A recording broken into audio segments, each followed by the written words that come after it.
Bom, pessoal, tirando a dúvida de vocês, começando aqui com a questão de número 13, eu já havia gravado ela e resolvido aqui, ó. Vou mostrar para vocês o passo a passo, mas deu um probleminha no meu vídeo, tá? Então estou repetindo aqui o vídeo, mas não tem problema não. O importante é que fique claro. Bom, o que a gente vai fazer nessa questão? A questão ela está pedindo a energia de ligação por mol de núcleons. Lembrando, o que são os núcleons? Pessoal, se você pegar o exemplo desse oxigênio 15, os núcleons são o quê? São 8 prótons e 7 nêutrons. Por quê? Se ele me indica que o número atômico dele é 15 e eu sei que o oxigênio tem número atômico 8, então automaticamente o número de nêutrons dele é 7, né? Então 8 e 7 dá 15. Então 15 é o número de núcleons que eu tenho nesse átomo de oxigênio 15, né? Lembrando que quando eu me refiro aos isótopos, eu sempre me refiro ao número de massa. Eu digo oxigênio 15, oxigênio 16, oxigênio 17, tá? Porque se eu disser oxigênio 8, eu estou sendo redundante, porque o oxigênio ele sempre vai ter 8 prótons, né? Então olha só, na formação desse oxigênio 15, o que a gente vai ter? A gente vai ter a combinação, né, digamos assim, de 8 prótons e 7 nêutrons. Então eu tenho que calcular quanto é a energia liberada na formação desse núcleo de oxigênio 15. Né? Eu tenho que calcular essa energia liberada. Para isso, eu primeiro tenho que calcular o defeito de massa. Lembrando, esse defeito ele pode ser dado para mim em U ou em gramas por mol. Como eu disse para vocês, se você usa direto grama por mol, porque é o mesmo valor numérico em U, você já calcula direto e não precisa converter para quilograma e depois usando o número de Avogadro para mol, né? Então você já usa direto o valor em grama por mol. Então olha só, esses valores foram dados aqui na questão.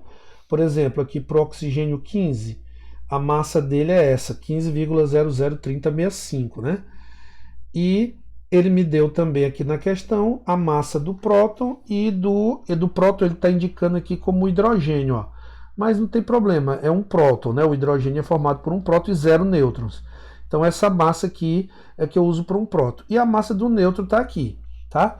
Então o que eu vou fazer? Eu vou fazer a massa do átomo, que é 15,003065, que está aqui, gramas por mol, menos.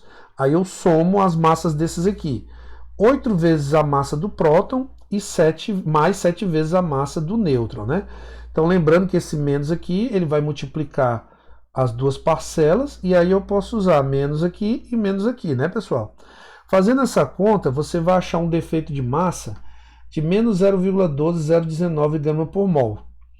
Quando você usa a equação ΔE igual a ΔMc ao quadrado para calcular esse defeito de massa em energia, né, para transformar para joule, você tem que lembrar de converter esse grama para quilograma. Então você pode multiplicar aqui por 1 kg e dividir por 1000 gramas. O grama aqui no denominador vai cortar com esse aqui do numerador, e esse numerador vai ficar em quilogramas. Quando ele multiplicar aqui por metro quadrado, segundo quadrado, isso vai ser unidade de joule, tá? Então, o resultado vai ser em joule por mol. Fazendo essa conta, eu preservei o negativo aqui para indicar que é a energia liberada. Então, fazendo essa conta, você tem menos 1,082 vezes 10 a 13 joule por mol. Mas por mol de reação, né? No caso ali, por mol de átomo de oxigênio 15. Então, eu quero por núcleons, que é o que a questão está me pedindo. Porque se eu fizer por mol de átomos, eu não tenho como comparar um com o outro. Por quê? Porque os átomos de oxigênio 15, 16, 17, eles têm diferentes núcleons. Então, quando eu divido por 15, no caso aqui do oxigênio 15, né? Que está aqui, que são 15 núcleos, que vai ser essa conta aqui. Quando eu divido por 15, automaticamente eu obtenho o valor em joule por mol de núcleons, porque agora eu dividi por 15.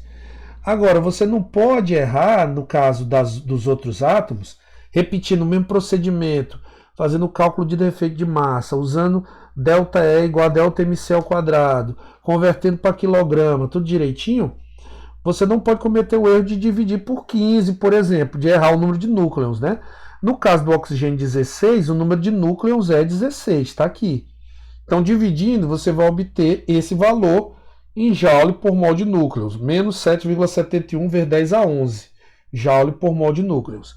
Fazendo o mesmo para esse aqui, no caso que tem 8 prótons e 9 nêutrons, ou seja, 17 núcleos, e lembrando, observem que esses valores aqui são diferentes, né?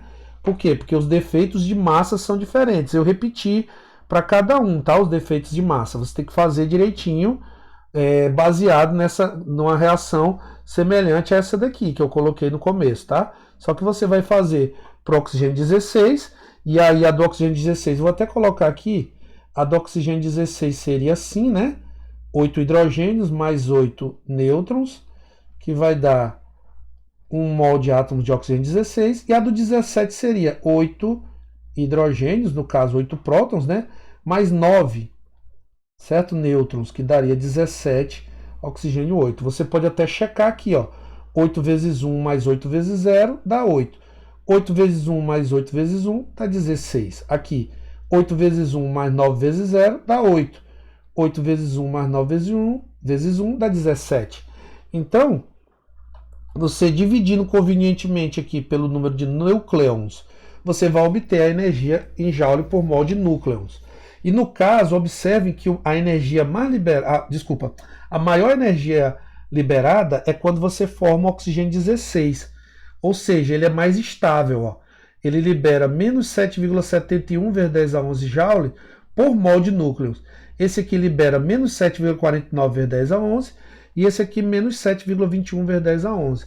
Então você pode dizer que o oxigênio 16 é o mais estável. Inclusive ele é o mais abundante na natureza mesmo, certo? Entre os oxigênios, ele é o mais abundante na natureza, ele é o mais estável do que esses outros. Então isso serve para todos os isótopos, aí, conjuntos de isótopos. Se você comparar a energia liberada por mol de núcleos por oxigênio 12, você vai ver que ela é maior do que para o oxigênio 14, por exemplo. O oxigênio 12 é mais estável, tá? Então essa questão ela aborda isso, tá, pessoal? A questão de número 13, como vocês me solicitaram. Bola para frente. Bom, a próxima questão, a questão que me pediram, foi a questão de número 18, tá? Questão de número 18. Essa questão de número 18, ela é uma questão interessante, ela é para você dar uma relembrada em distribuição eletrônica e ficar atento, né, ao que é o estado excitado e conhecer um pouco desses princípios. Então, olha só, ele está dizendo assim, questão 18, né, considere as seguintes configurações eletrônicas de espécies no estado gasoso, tá? Ou seja, espécies isoladas, beleza? Então, a energia desse sistema vai depender só das interações entre os elétrons, né? Digamos assim, das interações mecânico-quânticas desses elétrons com o núcleo e etc. Então veja bem, ele está dizendo assim, ele está pedindo para assinalar a alternativa errada. Primeiro, as configurações 1 e 4 podem representar estados fundamentais de cátions do segundo período da tabela periódica. Vamos lá, de cátions, né, que ele está dizendo. Veja bem, se ele está querendo falar de cátions, então a gente tem que pensar numa configuração eletrônica de espécies que perderam pelo menos um elétron, né? Porque se é cátion, ele perdeu o elétron. Então, primeira coisa, essa primeira, 1s2, 2s2, 2p1. Eu vou me basear aqui, eu vou pegar aqui o 2p1, e a gente sabe que o 2p, o subnível P, ele tem 3 orbitais, né? Tem 3 orbitais. Então a gente pode até assinalar aqui com px, py, pz. Então ele tem um elétron. Então esse elétron, ele pode estar em qualquer um, porque esses subníveis aqui, desculpa, esses orbitais nesse subnível, eles são degenerados, eles possuem a mesma energia. Então isso aqui é equivalente a isso aqui, tá? Que é equivalente a isso aqui. É claro que eu estou colocando aqui a sequência px, py, pz, px, py, pz. Então não interessa em qual ele está, pessoal. Ele vai estar, e outra coisa também, eu estou colocando ele com o spin para cima, né? Ele poderia estar com o spin para baixo também, não importa, ele estaria desemparelhado. Então eu tenho essas 3 possibilidades. Então isso é sim uma possibilidade de estado, isso pode apresentar uma possibilidade de estado, como ele diz aqui, estado fundamental, ou seja, o estado de menor energia. Lembrando que, pessoal, que a gente se baseia para estados de menor energia, a gente se baseia por dois princípios, que é o princípio da máxima multiplicidade, que é a chamada regra de Hunt, e o princípio de Pauling, que é o princípio que diz que num mesmo sistema, dois elétrons não podem conter o mesmo conjunto de quatro números quânticos. Ou seja, se eu, por exemplo, se eu tiver dois elétrons com o mesmo spin no mesmo orbital, isso não é um estado fundamental, isso é um estado excitado. Então, eu posso exemplificar com isso aqui. Por exemplo, ele está dizendo que o 4 pode ser uma configuração de um cátion do segundo período. Então, vamos ver, 2p5, né? Quais são as possibilidades de 2p5? Eu posso ter dois elétrons obedecendo a máxima multiplicidade. Deixa eu só desenhar melhor aqui. Eu posso ter algo assim, né? Eu posso ter... Caramba, que desenho horrível. Pã, pã. Vou colocar de preto o elétron. Eu posso ter a máxima multiplicidade. Pã, pã, pã, tan, tan. Isso é um estado fundamental. Isso é um estado fundamental. Agora, eu posso ter isso aqui... Pã, pã, pã, pã, pã. Posso. E é o mesmo estado, é a mesma situação. Como eu falei para vocês, os orbitais são degenerados. Então, se eu tiver essa situação, certo? Com dois elétrons, dois orbitais com elétrons emparelhados e um desemparelhado, é a única configuração que eu consigo para o 2p5. Então, o 2p5 pode ser um estado fundamental? Pode. Ele pode ser um estado fundamental, contanto que ele tenha uma dessas três configurações. Não interessa, observe, não interessa a posição do elétron desemparelhado. Observe que eu sempre vou ter um elétron desemparelhado para esse sistema 2p5. Então, é uma situação de estado fundamental, tá? Vamos lá, letra B. As configurações 2 e 3 podem representar tanto o estado fundamental quanto um estado excitado de átomos neutros do segundo período da tabela periódica. Então ele está falando da 2 e da 3, né? A 2 é 2p3 e a 3 é 2p4. Então vamos lá, ele está dizendo que pode ser tanto excitado quanto fundamental. Vamos ver. A 2, que é 1s2, 2s2, 2p3, vamos lá. Como é que ficaria esse 2p3, pessoal? Se ele for um estado fundamental, obrigatoriamente ele vai ter que ter os três elétrons desemparelhados, porque eu tenho que seguir a regra de Hunt, tá? Agora, eu posso também descrever esse estado 2p3 da seguinte maneira. Eu posso descrever... Caramba! Eu posso descrever assim, né? Posso fazer assim, não tem nada não, deixa aí torto mesmo. Eu posso fazer assim, tan, tan, tan, tá vendo? Eu estou ferindo a regra de Hunt, né? Eu estou tendo dois elétrons emparelhados aqui, um desemparelhado e um orbital vazio. Então esse aqui seria um estado excitado, tá? E esse aqui seria estado fundamental. Então eu já sei que a configuração 2 ela admite as duas possibilidades, tá? Ela admite. Bom, como é a configuração 3? A configuração 3 ela é 2p4, né? 1s2, 2s2, 2p4. Então no 2p4, como é que eu posso fazer? Com 2p4 eu posso ter o seguinte: 1, 2, 3, 4. Não é isso? Isso aqui pode ser um estado, isso aqui é um estado fundamental, certo? É um estado fundamental. Mas eu posso ter também isso aqui, ó. 1, 2, 3, 4. Esse aqui seria um estado excitado. Por quê? Porque eu não estou obedecendo a máxima multiplicidade, tá? Então, a segunda também é verdadeira, tá? Então, a área é verdadeira, essa aqui também é verdadeira. Beleza? A letra C. A configuração 5 pode representar um estado excitado de um átomo neutro do segundo período da tabela periódica. Observa que ela é 2p5, 3s1, né? A configuração 5, ela é o quê? Ela é 1s2, 2s2, 2p5, 3s1. Então, pessoal, ela tá assim, né? 2p5, 3s1. Observe que se o átomo é neutro, como ele está dizendo, eu teria o quê? Eu teria 1, 2, 3, 4, 5. e um aqui, né? Então, obviamente, um elétron saltou do subnível 2p para o 3s, né? Ele foi do orbital P aqui para o orbital S. Então, sim, esse aqui pode representar um estado excitado de um átomo neutro. Digamos que o átomo neutro ele tem a camada completa, um S2, 2s2, 2p6, e aí com energia ele ficou um S2, 2s2, 2p5, 3s1. Então, é verdade também. Eu posso ter essa configuração para um átomo neutro do segundo período estando no estado excitado, né? Então isso aqui também é verdade, a letra C. Vamos lá, descendo aqui um pouco, tá? Ficou mais para baixo. A letra D. As configurações 2 e 4 podem representar estados excitados de átomos neutros do segundo período da tabela periódica. Bom, a 2 a gente já viu que pode, né? A 2 pode. Por quê?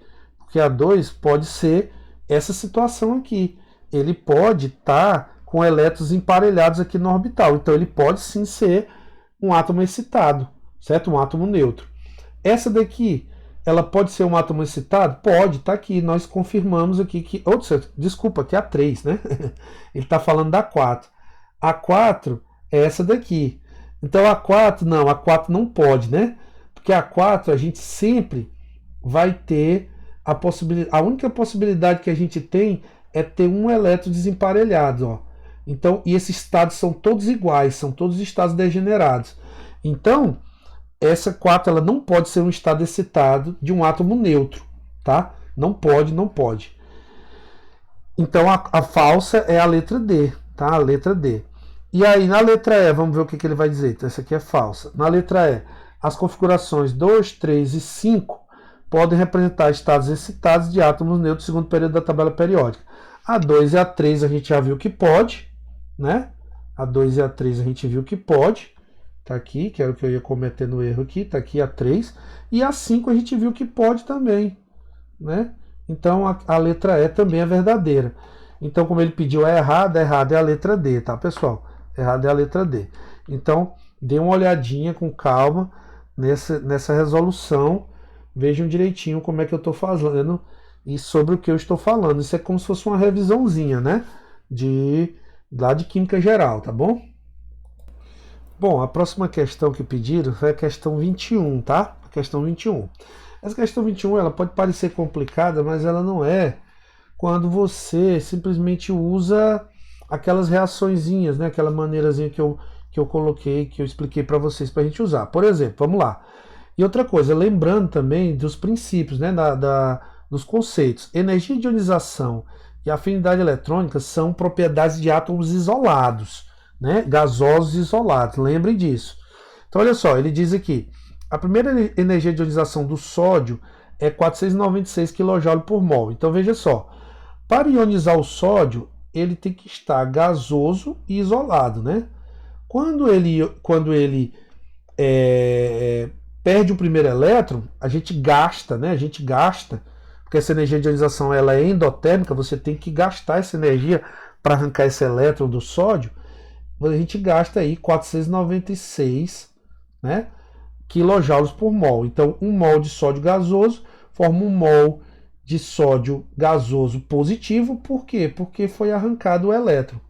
Então, isso aqui gasta 496 kJ por mol. Beleza? Aí ele diz a outra informação. A afinidade eletrônica do cloro, ou seja, a afinidade eletrônica também é uma propriedade de átomos isolados, né? De espécies isoladas, melhor dizendo.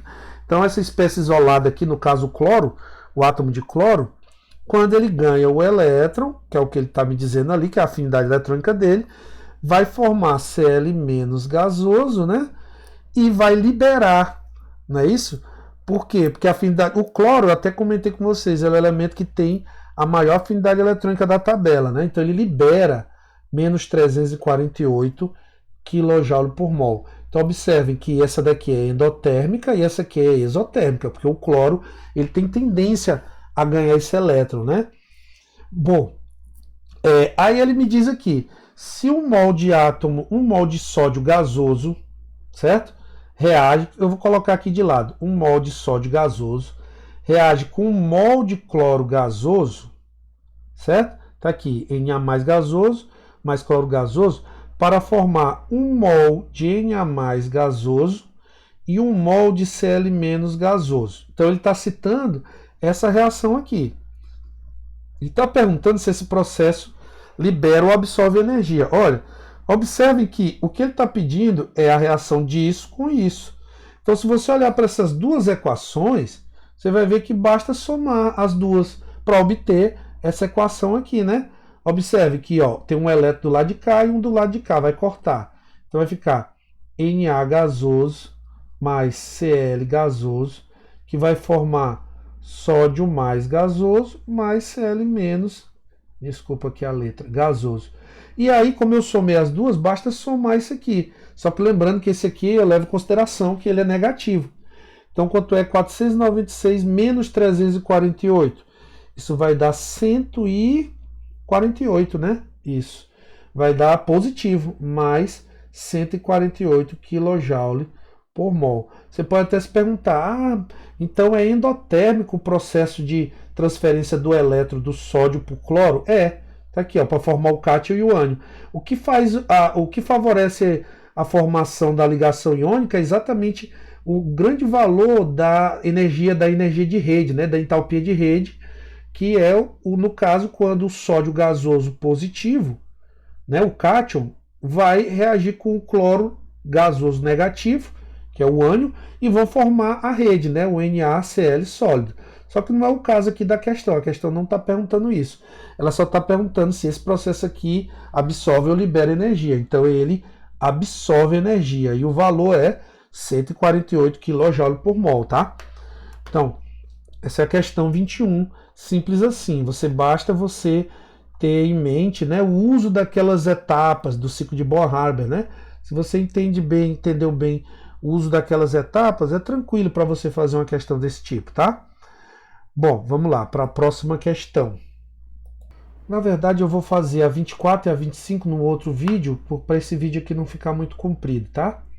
Então, vou encerrar esse vídeo aqui agora. Eu vou para a 24, a 25, a 29, aí depois eu faço a 36, 40 e 46, fechando as dúvidas, tá? Então, beleza.